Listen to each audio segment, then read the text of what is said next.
Salut à tous, c'est Mathis, bienvenue pour l'actu foot du 22 juillet 2024. Première actualité, nouveau retournement de situation dans l'affaire du rachat de Bordeaux. Les Girondins avaient été relégués en National 1 par la DNCG le 9 juillet dernier et ils avaient fait appel en espérant être rachetés par Fenway Sport Group qui est notamment propriétaire de Liverpool, mais les deux parties ont annoncé la semaine dernière abandonner toute discussion. Gérard Lopez, qui est propriétaire de Bordeaux, lui optait pour un retour en National 2 à moins d'un miracle, et ce miracle il est peut-être arrivé aujourd'hui. D'après le média Sud-Ouest, une réunion a eu lieu entre les dirigeants des Girondins de Bordeaux et Fenway Sport Group ce matin à Bordeaux pour parler du loyer du Matmut Atlantique qui était notamment le principal désaccord des discussions. Pour rappel, le loyer du stade est de 4,7 millions d'euros par an plus 20 millions de dettes dues par Bordeaux. Et bien sûr, Bordeaux a toujours besoin de 42 millions d'euros pour pouvoir supporter la saison prochaine de Ligue 2. Deuxième actualité, l'adversaire de Lille pour la course à la Ligue des Champions se précise. Quatrième de Ligue 1 la saison dernière, le LOSC est dans l'obligation de passer par un troisième tour de qualification. Le tirage au sort a eu lieu ce lundi matin en Suisse au siège de l'UEFA, donc à Nyon.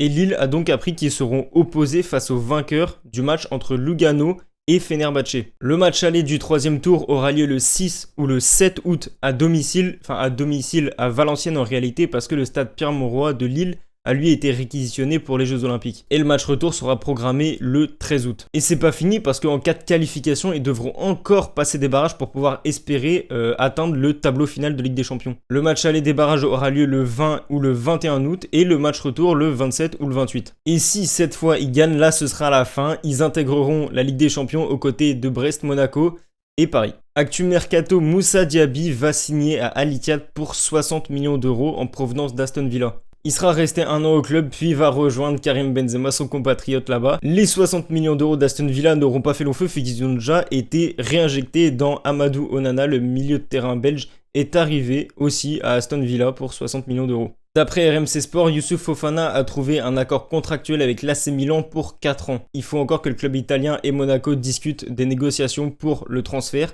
mais en tout cas entre le joueur et le club italien, c'est bon. Horsberg est arrivé ce matin à Marseille pour signer son contrat et faire sa visite médicale. Les modalités du contrat ne sont pas encore officielles et certaines, il y a deux options sur la table. La première, c'est un prêt avec option d'achat obligatoire et la deuxième, c'est un transfert net. Et dans les deux cas, le transfert serait autour des 15 millions d'euros. Merci de m'avoir écouté, je t'invite encore une fois à t'abonner et à nous follow sur tous les autres réseaux en description et on kiffe le foot.